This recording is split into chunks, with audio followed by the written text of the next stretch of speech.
Hey everyone, and welcome back to Not the Newsletter Show. I am here today with Noah Wiley, and we are talking about a whole bunch of cool stuff, but this is the show where we cover artificial intelligence technology and really anything else we want to talk about. So today we've got a couple awesome topics, and excited to have Noah back here today. Thank you. So let's jump right in, Noah.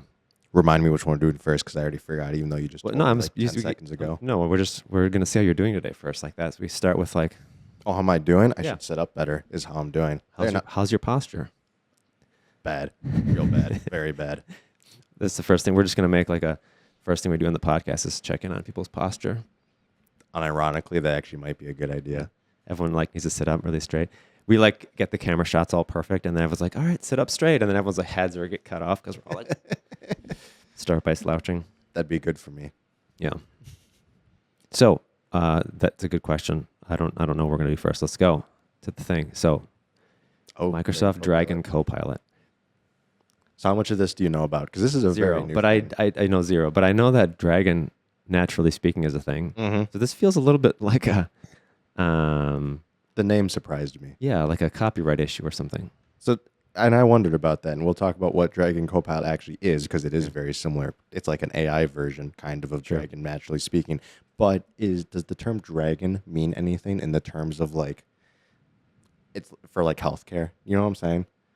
And I guess we're kind of not alluding to what it is. Long story short, just the people aren't left here sitting here wondering what we're talking about. Obviously, Microsoft Copilot is Microsoft's AI agent or tool, large language model AI. We obviously already know that. Microsoft Dragon Copilot is a iteration on that basically is used for, what's the word? There's like an official dictation. Word for it. Dictation. So if you're in like an appointment with like a nurse, your doctor, something like that, instead of them, and a lot of places do it, like the hospital I go to or whatever, Aurora, they use not this, but they use Scribe, which is a similar thing. Sure. Basically, they have like an iPad or something that just kind of like sits on the table, and they ask for your permission to do it. But instead of the nurse, doctor, whatever, has to sit there and dictate like while they're talking with you, the AI tool kind of just listens in on the conversation, compiles everything you guys talked about, and then makes like a comprehensive set of notes after the fact. The idea behind that, simplistically, is just obviously more time that the doctor, nurse, healthcare providers can work with you instead of having to sit there and like do notes. Because apparently note taking and like all the documentation, everything like that is one of the leading causes of burnout in that industry. Sure. I think too, there's the value in, obviously they can sort of be more present in the meeting. I think also the AI tools are supposed to help them better find the prescription, not the prescription, but the code, like the... Yeah. So Stuff like that. So, and it's just, I mean, that's kind of the very short version of it. It's kind of what it does. So it's a new feature from Microsoft that they're kind of starting to roll out. That they stole the name from their competitor. So that's what I was going to ask, and that's why how this Dragon name works into it, because that part I actually do not know. I did not look at that yet, because you are right. Dragon, naturally speaking, is like a very similar thing. Dragon Professional, Dragon Legal, Law Enforcement. And there's a whole bunch of different versions here. I mean, this has been out for a while. I don't know if it's the sort of market leader necessarily, but it's a big one. It's definitely one of the ones I've heard of most when I think of dictation. This is kind of one of the ones that comes to mind. I'm asking Copilot, which we'll see what it says about like the whole like why it's similar names or everything like that, or if Dragon. I mean, because it looks like even if you look on their website, Nuance Dragon is a registered trademark of their. Okay, so warning sign, AI answer here, so may not be accurate. The meaning of dragon, the term dragon in the Microsoft Copilot, Dragon Copilot likely draws from the legacy and brand recognition of Dragon Naturally Speaking, a well-known voice recognition software developed by Nuance Communications. The name Dragon has become synonymous with advanced speech recognition technology and is trusted by many professionals, particularly in the healthcare industry, which does not answer if it's a copyright term, because I would assume it's a copyright term, but if Microsoft is using it, then it must not be. Yeah, and maybe they just gave Dragon enough money, or Nuance, just like, hey, we're going to use this. I know it's a registered trademark, but we'll give you 10 cents on, I don't know, maybe there's some sort of deal. Maybe. But so what would be like the takeaway from this? Obviously, we are not healthcare. I mean, we work with some places that do healthcare related things. But I think not necessarily even just the concept, like, because this is a very nuanced use case, but I think kind of proves that more and more industries are finding ways to utilize it. And even like that, the Dragon Naturally Speaking, I didn't even know they did things like law enforcement. If it's just like I could see a good use of AI being this, because no one wants to sit there and just make notes about everything. I don't want to sit and make notes. I do think it's actually a good use of AI. I think there are some that you're just like, this is dumb. This is dumb. But I think AI is good at summarizing human data. So I think you could listen to a thing and it could say, hey, it sounds like you talked about this thing. We feel like the code for that might be, obviously it's not just going to do it, but it might be like, hey, we feel like the code for that, or we feel like the, prescription should be this. And so I think it can sort of make some recommendations that you can be like, yep, that all looks good to me. Right. And then you don't have to go through the process of doing it, which I imagine saves 20 minutes maybe, right? I will say, like I said, the hospital I go to, because I recently just had a doctor's appointment, they use not this, they use a competitor to this. But it is, from my experience, I actually think it's cool. Yeah. Like, it is a little bit weird to, like, have to answer yes, because they have to ask you, obviously, to be like, are you okay with it recording whatever? I'm like, sure, why not? But it's nice, because then they kind of just, like, put the thing down, and they just look at you, and you just talk. I'm like, that's actually really cool. And you're not sitting here typing a bunch of, I actually like it, honestly. Yeah, I think the only thing that, as a security person, there's that. I just wonder and I'm curious about where the data goes. Like, right? where it's processed. Right, yeah. Are we like, is this local AI where it's just keeping it on the device and then making the summaries and then putting those notes somewhere and all that? Because for these to get better, the best way that they get better is by sort of dumping that information into somewhere and being like, hey, how good did we do? Well, actually, the clinician had to make these 4 corrections. You didn't quite hit the right medical codes. Right. For billing purposes, whatever, it didn't go through the right areas. So here, the next time you see this, like, it should look like this. Do this, yeah. That is a very good question. But where is that happening? Is that happening? Are we keeping all that secure? Right. So I love it. I think there's, I think sometimes we jump into these things without thinking about, like, where are we doing all these things and what's the data and how's our security policy look like? And I'm imagining these all would have, business associate agreements and things like that they'll sign with all their vendors so that you keep, But that is a good point to note, just because it's like, and this isn't to throw shade at Microsoft or anyone, but no one's perfect. And there have been instances where even Microsoft has jumped in. I think Microsoft handles AI really well, and in my opinion, does it one of the best ways possible. But even they have been prone to, like, going into things too fast without, like, fully 100% comprehending maybe all the security, wherever, to your point. So I think it's good just to be careful of that, not to derail it, but like the whole Microsoft recall. And whose model are they using for this? It's built off a Copilot, so I'm assuming it's ChatGPT. Right. Or GPT-4 Turbo, whichever one they use. Right.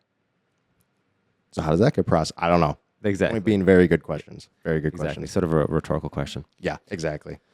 Anyway, so that's the thing. So I guess a cool thing, honestly. We'll look forward to seeing some of those things come out. What's next?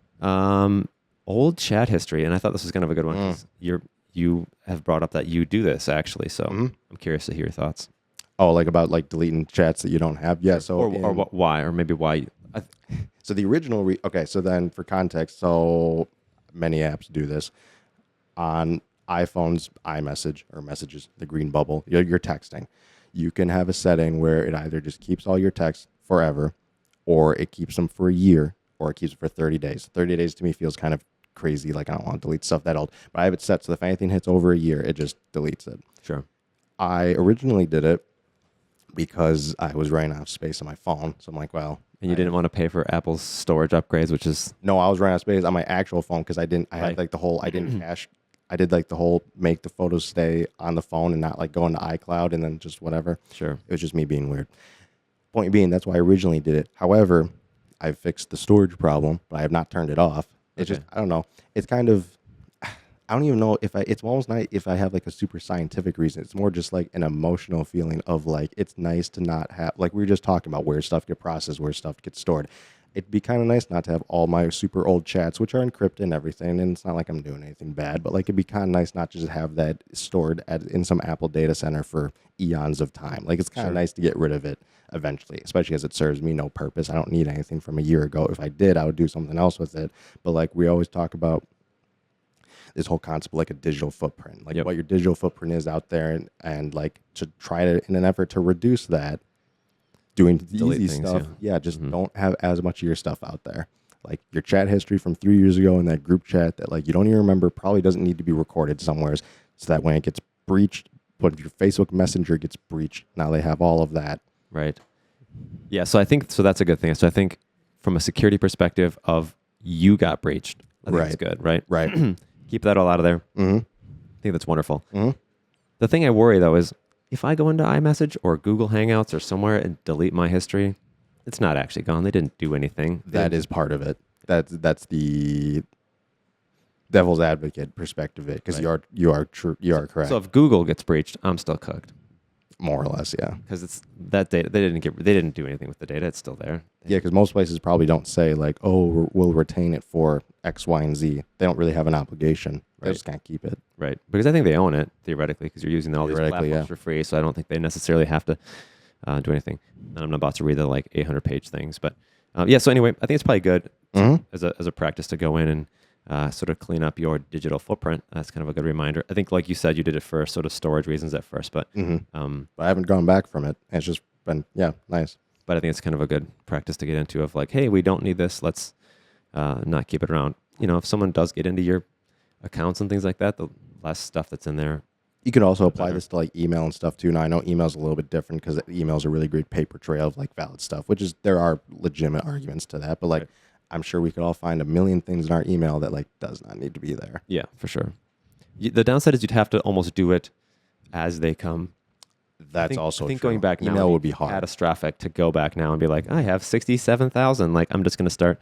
I've even been trying to go through and clean out like my pictures. Same deal. Like you start to delete pictures and things because you're like, I don't really need these like screenshots from 10 years ago. And there's so many pictures that it's hard. like, Yeah, just it's give just up. like, yeah, eventually, yeah, you're like, I don't want to do this anymore. I guess I'll just pay for more storage, which is what everyone does. And then it's why these, 2 terabyte, Google Drive things exist. Yep, So, exactly. But anyway. good practice. So yeah, if you have some weird stuff in your chat history that you probably should get deleted, or and this article kind of brought up the fact that you might not even know or remember what's in there, so it might be good to go back and This article is also written a long time ago. Don't look. January 1st at 6 a.m. Yeah, That person should take a break. I think they might have scheduled it.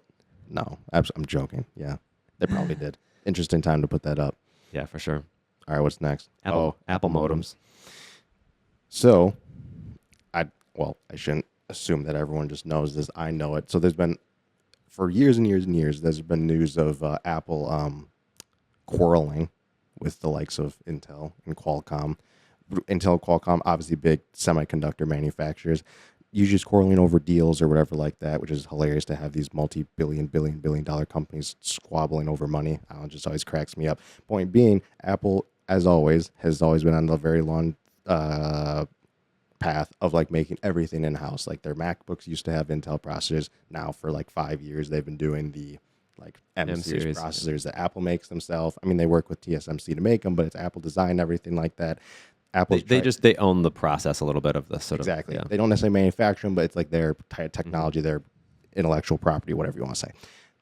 Apple's doing that with more and more stuff because it's been proven that like and this is also applies to other like Google, Microsoft all does the same thing. When you can make all this stuff yourself, it just makes for a much better product, and you can make it more efficient, more tightly knit together, everything like that. So the recent news is that the cellular modems and the Wi-Fi chips that basically give you your Wi-Fi and your cell data, simplistically speaking, Apple has now started making those in-house as well. And they've been making them for a while, but just in the newest iPhone 16e, like they're like budget, it's $600. So it's the new budget. the SE that they're going to call something new now. Exactly. Yeah. Is the first one to have this new C1, Apple's calling it, cellular modem. And apparently it's been enough of success that they are now full force for sure. Like in the future, phones are just going to do their own Wi-Fi and cellular modems. Right.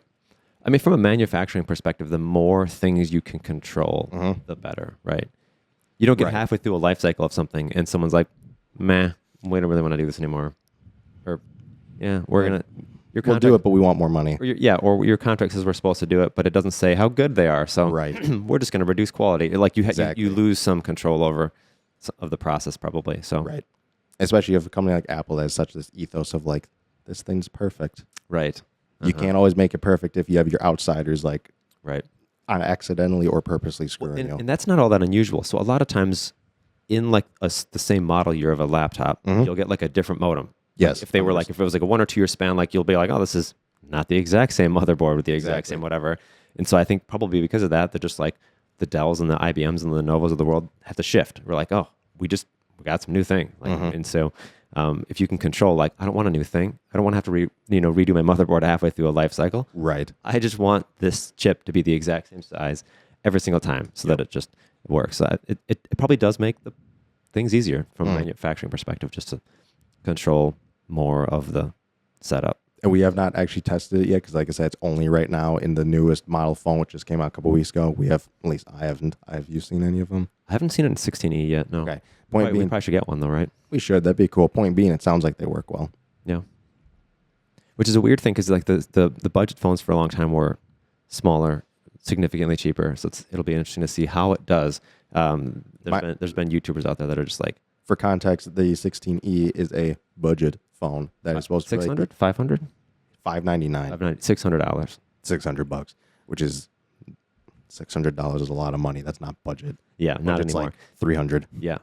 I'd say 400. I'd go 400 as budget. I'll give you that. Like, sure. Yeah. It's still more than I'd probably spend for my kids' phones because I know they're just going to throw it in a locker and do whatever. But yeah, it's like if you were just going to buy a phone, like you kind of don't necessarily care at $400 as much about it when you're paying $800 to right. $600 to $1,000. Yeah. Which is kind of where things have headed. So kind of sad, but it is what it is. Used market. Well, that's a lot of like MKBHD and stuff. He was like, hey, if you're going to spend this much money on a phone, go buy a iPhone 15 Pro or something. Like you probably can get a new one or like a close new one for this much money, and it's going to have like way better specs. And if you're a big Apple fan, I mean, I haven't checked on it a bit, but Apple does their own refurb program. Right. So like, just saying. Yeah. So I don't know. If you're shopping on a budget, do that. Right. Don't buy the budget thing. Because I think it's the exact same size, right? Verbatim, the exact same size. Probably because it's the exact same shell to make manufacturing easier. Right. Use the same thing. Well, it's not the same camera. Whatever. But that's the thing. That 15 Pro has a better camera. Yeah. Right. Exactly. Yeah. It's got at least more of them. I think in the main camera is the same way. So something like that. Yeah. So go get a different phone. But anyway, it's kind of a cool thing that they can like test. Yeah. I think that's what they're starting to do. Yeah. Throw some of their stuff in there, start testing, like, see what happens. Can we do modems? Does it work? I don't know. Apparently it does. Apparently it does. So they'll keep pushing forward. Mm-hmm. All right, everyone. That's it for today. Thanks for hanging out with us. And we'll see you next time. See ya. See ya.